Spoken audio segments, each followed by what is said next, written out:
I see this as a consequence of government interference. But just to say, well, people need it, we have to have it, let's give it to them, even run up the deficit more. And what you do is when you pump money into anything, you get higher prices. You don't get better quality. It's a major, major problem, but medical care, just like everything else, should be delivered by the marketplace. But if you care about the poor, you have to investigate the notions and the principles of sound money, because this country is going to get a lot poorer once the world recognizes that we have a very weak currency and that we have gotten away with literal economic murder by being able to print the money for the world, and they continue to take it. And that eventually is going to make a lot more people poorer and suffer from these problems. So I expect if we don't change our way, there's going to be more people in poverty rather than less, unless we change our ways. Teresa, thank you for the question. I have a quick follow-up for you based on what we were talking about with the television portion. You're from Texas, and you said that your district makes up a lot of the coastline area. You referred to defense against hurricanes. We're all well aware of the Katrina FEMA problems, the very poor federal response to a lot of people that are in need and remain in need to this day. Given your philosophies of smaller government and trying to get more of the local response, how would you respond to a huge Category 5 storm like that that needs a lot of resources if you didn't have something like a FEMA coordinating all of the efforts? Well, I just don't accept the principle that FEMA is efficient in doing the job they have to do, and they're not certainly efficient in the way they use money.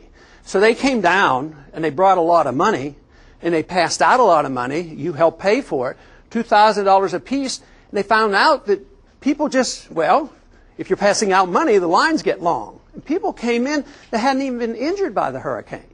So it's just the most inefficient way to do anything is to have national economic planning. The more acute the emergency, the less national planning that you want.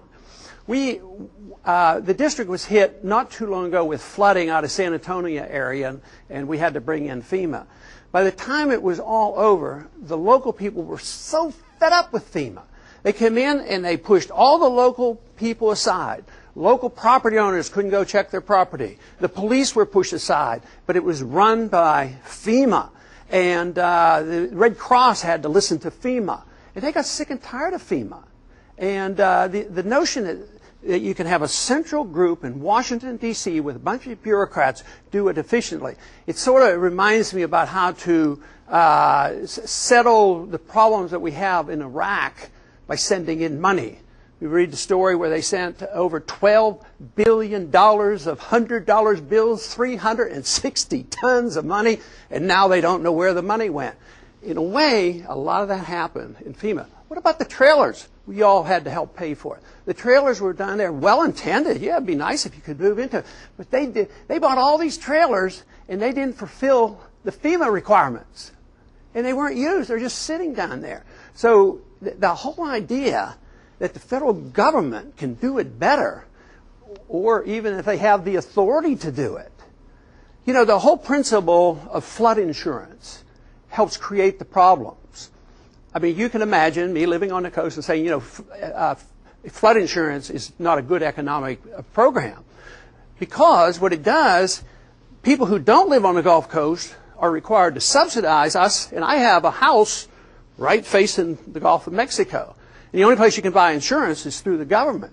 Well, you know, it's subsidized. Why? Well, the rates would be too high. Well, that's telling you there's risk. But if the government pays for it, it means the taxpayer takes the risk, somebody who doesn't live on the Gulf. So why do people that live in the desert someplace have to pay our insurance for me to build a house on the Gulf of Mexico?